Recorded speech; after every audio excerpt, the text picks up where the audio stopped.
Hello everyone, आप सभी का हमारे यूट्यूब चैनल जेके कॉमर्स क्लासेस में स्वागत है। आई होप आप सभी की यूजीसी नेट जून 2020 की प्रिपरेशन काफ़ी अच्छी चल रही होगी। जैसा कि मैंने अपनी पिछली वीडियोस में आपको बताया था कि हम लोग अपने चैनल पे पेपर फर्स्ट और पेपर सेकंड कॉमर्स की चैप्टर वाइज एमसीक्यू की सीरीज़ लॉन्च करने वाले हैं।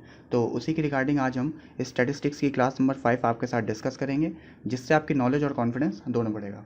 तो आइए स्टार्ट करते हैं स्टैटिस्टिक्स की क्लास नंबर 5। गाइस, इस वीडियो में हम आपके साथ स्क्यूनिस क्या होता है ये जानेंगे और साथ ही साथ स्क्यूनिस से रिलेटेड कुछ एमसीक्यू भी आपके साथ डिस्कस करेंगे। तो आइए स्टार्ट करते हैं स्क्यूनिस की मीनिंग से।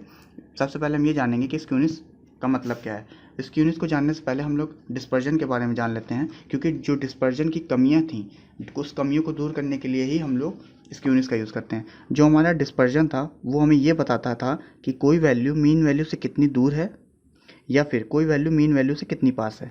और साथ ही साथ डिस्पर्जन हमें किसी एक फ्रिक्वेंसी डिस्ट्रीब्यूशन को भी डिस्क्राइब करता था। बट यहाँ पे एक प्रॉब्लम हमारे पास ये आई कि स्टैटिस्टिशियन ने हमें ये बताया, बोला कि अगर हमारे पास मान लीजिए कोई दो फ्रिक्वेंसी डिस्ट्रीब्यूशन है तो वहाँ पे डिस्पर्जन को कैसे फॉलो किया जाएगा। तो ऐसे सिचुएशन में उन्होंने ये बताया कि हम लोग जो डिस्पर्जन का यूज़ करते हैं वो केवल और केवल एक ही फ्रिक्वेंसी डिस्ट्रीब्यूशन की कैलकुलेशन में यूज़ करते हैं। तो इसी प्रॉब्लम को सॉल्व करने के लिए हम लोग स्क्यूनिस का यूज़ करते हैं, जहाँ पर हम लोग एक या एक से ज़्यादा फ्रिक्वेंसी डिस्ट्रीब्यूशन को डिस्क्राइब करके उसका पर्टिकुलर वैल्यू फाइंड आउट करते हैं। तो आइए स्क्यूनिस के बारे में जान लेते हैं। स्क्यूनिस होता क्या है, ठीक है। तो स्क्यूनिस का सिंपली मतलब होता है कि लैक ऑफ सिमेट्री, ठीक है। अब लैक ऑफ सिमेट्री का हमारा मतलब ये है कि जब हमारा फ्रिक्वेंसी डिस्ट्रीब्यूशन नॉर्मल आकार का नहीं होता है तो उसे हम लोग कहते हैं वो लैक ऑफ सिमेट्री। लाइक ये हमारा दो तरीके का होता है, एक हमारा पॉजिटिवली स्क्यूड होता है, एक हमारा निगेटिवली स्क्यूड होता है, ठीक है। तो साथ ही साथ और स्क्यूनिस जो होता है, skewness denotes the degree of departure of a distribution from symmetrical and reveals the direction of scatteredness of the item. ये हमें स्क्यूनिस जो है वो हमें डिग्री ऑफ डिपार्चर के साथ साथ डायरेक्शन ऑफ स्कैटर्डनेस भी बताता है, ठीक है।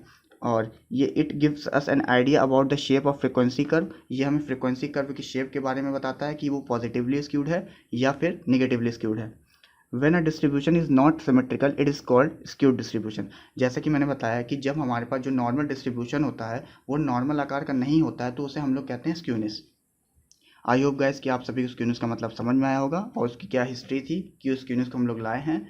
तो आइए अपने स्क्यूनिस के बारे में कुछ और जानते हैं कि स्क्यूनिस और डिस्पर्जन में बेसिकली डिफरेंस क्या होता है। स्क्यूनिस और डिस्पर्जन में बेसिक दो डिफरेंस होते हैं, तो आइए इसको जान लेते हैं। स्क्यूनिस डिस्पर्जन जो हमारा होता है वेरिएबिलिटी ऑफ अ सीरीज़ को बताता है कि कोई वैल्यू कितनी तेज़ी से वेरी कर रही है। बट जो हमारा स्क्यूनिस होता है वो हमारे डायरेक्शन को बताता है कि हमारा जो कर्व है वो किस डायरेक्शन की तरफ जा रहा है, वो राइट हैंड साइड की तरफ जा रहा है या फिर लेफ्ट हैंड साइड की तरफ जा रहा है, ठीक है। डिस्पर्जन हमें वेरिएबिलिटी को बताता है और जो हमारा स्क्यूनिस है वो हमारा डायरेक्शन को बताता है। और दूसरा डिफरेंस हमारी ये है कि डिस्पर्जन जो होता है वो हमारा कंपोजिशन ऑफ सीरीज़ को बताता है, जबकि जो हमारा स्क्यूनिस होता है वो हमारा शेप को बताता है कि शेप हमारी कैसी पॉजिटिवली स्क्यूड है या फिर निगेटिवली स्क्यूड है। आई होप गाइस कि आपको डिस्पर्जन और स्क्यूनिस का में जो मेन डिफरेंस होता है वो समझ में आया होगा। तो आइए हम कुछ एमसीक्यू भी इसके रिगार्डिंग डिस्कस कर लेते हैं। Question number first, which characteristics of frequency distribution is disclosed by skewness? Option number first, centralization of frequencies. Option number two, shape of distribution. Option number three, dispersion of frequencies. या फिर option number four, all of the above। I hope guys कि आप सभी ने जो इसका correct answer है वो सेलेक्ट कर लिया होगा। इसका जो करेक्ट आंसर है वो होगा हमारा option number B, that mean shape of distribution. जो हमारा स्क्यूनिस होता है वो हमारा शेप को बताता है कि फ्रिक्वेंसी डिस्ट्रीब्यूशन का हमारा शेप कैसा है, जो कि दो तरीके से हो सकता है। एक हमारा हो सकता है पॉजिटिवली स्क्यूड, एक हमारा हो सकता है निगेटिवली स्क्यूड। इसके बारे में अभी हम आगे की स्लाइड्स में डिस्कस करेंगे। तो अभी केवल इतना जानिए कि हमारा जो स्क्यूनिस होता है वो हमारा शेप ऑफ डिस्ट्रीब्यूशन को शो करता है, जो कि दो तरीके का होता है, एक हमारा पॉजिटिवली स्क्यूड, एक हमारा negatively skewed. Question number two, which of the following did not develop the measurement of skewness? Option number one, Bowley. Option number two, Karl Pearson. Option number three, Kelly. या फिर option number four, Croxton. I hope guys कि आप सभी ने जो इसका correct answer वो select कर लिया होगा। इसका जो करेक्ट आंसर होगा वो होगा हमारा क्रॉस्टन। जो हमारा क्रॉस्टन साहब थे वो हमारे किसी तरह का स्क्यूनेस को कैलकुलेट करने का मेजरमेंट उन्होंने नहीं दिया हुआ था, बट जो हमारे बाउले थे, कार्ल पियर्सन थे और केली थे, इन्होंने मेजर स्क्यूनेस को कैसे कैलकुलेट करते हैं इसके रिगार्डिंग कुछ फॉर्मूला दिए हुए हैं। तो आइए उसके बारे में जान लेते हैं। सबसे पहले केली कोफिशिएंट ऑफ स्क्यूनेस के बारे में जानते हैं। केली कोफिशिएंट ऑफ स्क्यूनेस जो हमारा होता है बेस्ड ऑन परसेंटाइल होता है, और इसके अंदर ये फॉर्मूला यूज़ उन्होंने किया था स्क्यूनेस को निकालने के लिए, जो कि था P90 minus 2P50 plus P10 upon P90 minus P10। ठीक है, तो आपको केवल इतना याद रखना है कि क्या केली का जो कोफिशिएंट ऑफ स्क्यूनेस था वो किस पे बेस्ड था और उसका फॉर्मूला क्या था। यही चीज़ आपको बाउले में भी याद रखनी है और यही चीज़ आपको कार्ल पियर्सन में भी याद रखनी है। तो जो बाउले का कोफिशिएंट ऑफ स्क्यूनेस था वो हमारा बेस था क्वार्टाइल पे, और इसका जो फॉर्मूला था वो ये था Q3 minus Q2 minus Q2 minus Q1 upon Q3 minus Q1। एक हमारे कार्ल पियर्सन साहब थे जो स्क्यूनेस को निकालने के लिए सबसे ज़्यादा यूज़ हम लोग इन्हीं दो फार्मूला क्या करते हैं। कार्ल पियर्सन ने दो फार्मूला दिया था स्क्यूनेस को निकालने के लिए। अगर हमारे पास सीरीज़ में मीन दिया हुआ है या मोड दिया हुआ है तो हम लोग पहला फार्मूला लगाएंगे जो कि है mean minus mode upon standard deviation. अगर हमारे पास सीरीज़ में मीडियन दिया हो और मीन दिया हो तो हम लोग ये दूसरा फॉर्मूला लगाएंगे जो उन्होंने दिया था 3 ब्रैकेट में median minus mean upon standard deviation. ठीक है, तो गाइस आपको 2-3 चीज़ें याद रखनी है इसके रिगार्डिंग। इसका जो फॉर्मूला होता है वो याद रखना है, और कौन से स्टैटिस्टिशियन ने जो फॉर्मूला दिया वो किस पे बेस्ड है। जैसे केली का जो कोफिशिएंट ऑफ स्क्यूनेस है वो परसेंटाइल पे बेस्ड है, और जो बाउले का कोफिशिएंट ऑफ स्क्यूनेस है वो हमारा क्वार्टाइल पे बेस्ड है, और जो हमारा कार्ल पियर्सन का कोफिशिएंट ऑफ स्क्यूनेस है वो हमारा मीन मीडियन मोड पे बेस्ड है। तो बस आपको केवल इतनी चीज़ें याद रखनी है और कुछ नहीं। तो आइए हम अपने नेक्स्ट क्वेश्चन की तरफ चलते हैं। Question number 3।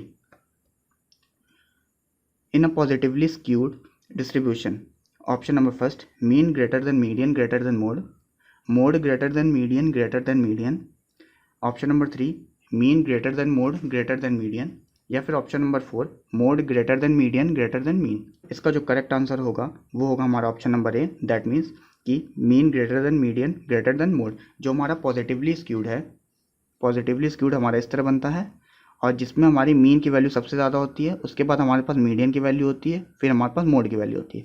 तो इसको हम लोग इस तरह भी शो कर सकते हैं, mean greater than median greater than mode. ठीक है, तो आइए इसके बारे में कुछ मैंने अगली स्लाइड में ग्राफ अपलोड किया हुआ है तो उसको देख लेते हैं।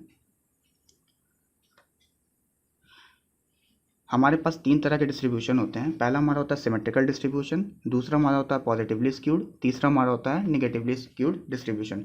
जो हमारा सिमेट्रिकल डिस्ट्रीब्यूशन होता है इसी को हम लोग नॉर्मल डिस्ट्रीब्यूशन भी बोलते हैं, जहाँ पे हमारा mean is equal to median is equal to mode होता है, जहाँ पे तीनों वैल्यू सेम होती है। ठीक है, और जो हमारा पॉजिटिवली स्क्यूड होता है यहाँ पे हमारे पास मीन की वैल्यू ज़्यादा होती है, मीडियन की वैल्यू उससे कम होती है और मोड की वैल्यू सबसे कम होती है। और जो हमारा नेगेटिवली स्क्यूड होता है वहाँ पे मोड की वैल्यू सबसे ज़्यादा होती है, फिर उसके बाद मीडियन की वैल्यू सबसे ज़्यादा होती है, फिर हमारे पास मीन की वैल्यू सबसे ज़्यादा होती है।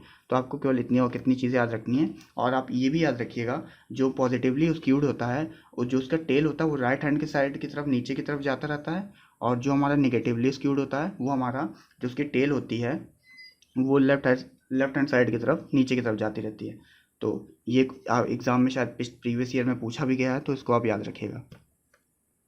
आइए हम अपने नेक्स्ट क्वेश्चन की तरफ चलते हैं। Question number 4। In a symmetrical distribution the coefficient of skewness will be, option number first 0, option number 2 1, option number 3 Q1, option number 4 Q3।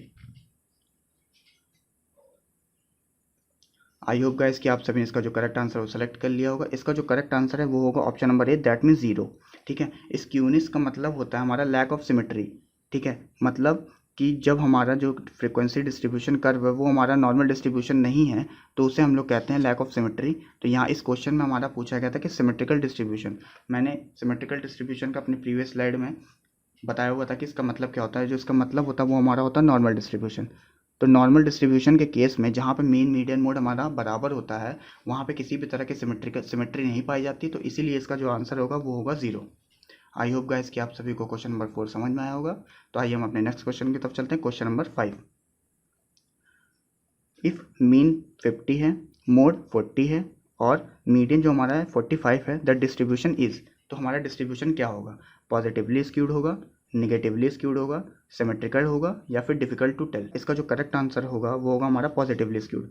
Positively skewed में मैंने प्रीवियस स्लाइड में बताया था कि मीन की वैल्यू हमारे पास सबसे ज़्यादा होती है, मीडियन की वैल्यू उससे कम होती है और मोड की वैल्यू सबसे कम होती है। तो यहाँ पे वैल्यू रखें, पुटअप करेंगे तो यहाँ पे हमारी वैल्यू आएगी 50 हमारी ज़्यादा है 45 से, और 45 वैल्यू ज़्यादा है हमारी 40 से। तो ये सीरीज़ हमारी बन रही है, और तो इस सीरीज़ को हम लोग कहेंगे पॉजिटिवली स्क्यूड। ठीक है, तो आई होप गाइस कि आपको क्वेश्चन नंबर 5 समझ में आया होगा। तो आइए अपने नेक्स्ट क्वेश्चन की तरफ चलते हैं। क्वेश्चन नंबर 6, बाउले coefficient of skewness lies between option number first 0 and 1, option number 2 -1 and +1, option number 3 -1 and 0, या फिर option number 4 -2 and +1। I hope guys कि आप सभी ने जो इसका करेक्ट आंसर वो सेलेक्ट कर लिया होगा। इसका जो करेक्ट आंसर होगा वो होगा option number B, that means -1 and +1। जो हमारी कोफिशिएंट ऑफ स्क्यूनेस की वैल्यू होती है वो हमारी -1 से +1 के बीच में ही लाई करती है। इसका मतलब ये है कि बाउले कोफिशिएंट ऑफ स्क्यूनेस से जो आंसर आएगा वो हमेशा -1 से +1 के बीच में ही आएगा। अगर इसके बाहर या इससे कम या इससे ज़्यादा वैल्यू आती है तो इसका मतलब ये है कि आपका जो आंसर है वो गलत आया है। ठीक है, तो आइए हम अपने नेक्स्ट क्वेश्चन की तरफ चलते हैं। Question number 7, the degree of peakedness और flatness of a unimodal distribution is, option number first skewness, option number 2 symmetry, option number 3 dispersion, या फिर ऑप्शन नंबर 4 कोटोसिस। यहाँ पे यूनिमॉडल का मतलब समझ लेते हैं। यूनिमॉडल वो मॉडल होते हैं जहाँ पे हमारे पास केवल एक ही मोड होता है। ठीक है, तो यूनिमॉडल डिस्ट्रीब्यूशन उसे कहते हैं जहाँ पे हमारे पास एक ही मोड होता है। ठीक है, तो आई होप गाइस कि आप सभी ने जो इसका करेक्ट आंसर वो सेलेक्ट कर लिया होगा। यूनिमॉडल डिस्ट्रीब्यूशन में जो पीकनेस और फ्लैटनेस को बताता है उसे हम लोग कहते हैं कोटोसिस। ठीक है, और जो हमारा स्क्यूनेस होता है वो हमारे शेप ऑफ डायरेक्शन को बताता है। सिमेट्रिकल का मतलब होता है हमारा नॉर्मल डिस्ट्रीब्यूशन, और डिस्पर्जन हमारा ये बताता है कि कोई वैल्यू मीन वैल्यू से कितनी दूर है या फिर कोई वैल्यू मीन वैल्यू के कितने पास है। बट जो हमारा पीकनेस और फ्लैटनेस को बताता है वो उसे हम लोग कोटोसिस बोलते हैं। तो आइए कोटोसिस के बारे में कुछ जान लेते हैं। कोटोसिस जो है वो हमारा ग्रीक वर्ड कोटोस से बना है, जिसका मतलब होता है कर्व्ड आर्चिंग, और इसको हम लोग टेल्डनेस को ज्ञात करने के लिए मेज़र करते हैं। जो हमारा कोटोसिस होता है वो हमारा 3 तरीके का होता है। एक हमारा होता है लेप्टोकर्टिक, एक हमारा होता है मेसोकर्टिक, एक हमारा होता है प्लेंटिकर्टिक। प्लेंटिकर्टिक वो वैल्यू वो कर्व होता है जो कि हमारा एकदम फ्लैट होता है। ठीक है, मेसोकर्टिक हमारा नॉर्मल डिस्ट्रीब्यूशन की तरफ होता है जहाँ पे सभी वैल्यू बराबर होती है, और लेप्टोकर्टिक हमारा सबसे जो टॉप से एकदम नीचे की तरफ आता है उसे हम लोग कहते हैं लेप्टोकर्टिक, जो कि सभी कर्व के ऊपर होता है। ठीक है, जो हमारे लेप्टोकर्टिक की वैल्यू होती है वो हमारी standard deviation is equal to 1 होती है, और जो मेसोकर्टिक होता है उसकी value standard deviation is equal to 2 होती है, और जो हमारा लेप्टोकर्टिक होता है उसकी value standard deviation is equal to 3 होती है। तो ये क्वेश्चन प्रीवियस ईयर में भी पूछा गया था नेट के, तो आप इसको याद रखिएगा, ये आपके एग्जाम पॉइंट ऑफ व्यू से काफ़ी इंपॉर्टेंट हो जाता है। आई होप गाइस कि आप सभी को हमारी वीडियो अच्छी लगी होगी। अगर आपकी हमारी वीडियो में कुछ कमी लगी हो तो आप कमेंट बॉक्स में अपना सजेशन दे सकते हैं, हम आपके सजेशन का वेट करेंगे। और अगर गाइस आपको हमारी वीडियो इन्फॉर्मेटिव लगी हो तो हमारी वीडियो को लाइक करिए, शेयर करिए और कमेंट करिए, और साथ ही साथ हमारे चैनल जेके कॉमर्स क्लासेस को सब्सक्राइब करिए, और उसके बगल में जो बेल आइकन है उसको प्रेस करिए ताकि हमारे द्वारा बनाई गई वीडियो की नोटिफिकेशन आपके पास सबसे पहले पहुँचे।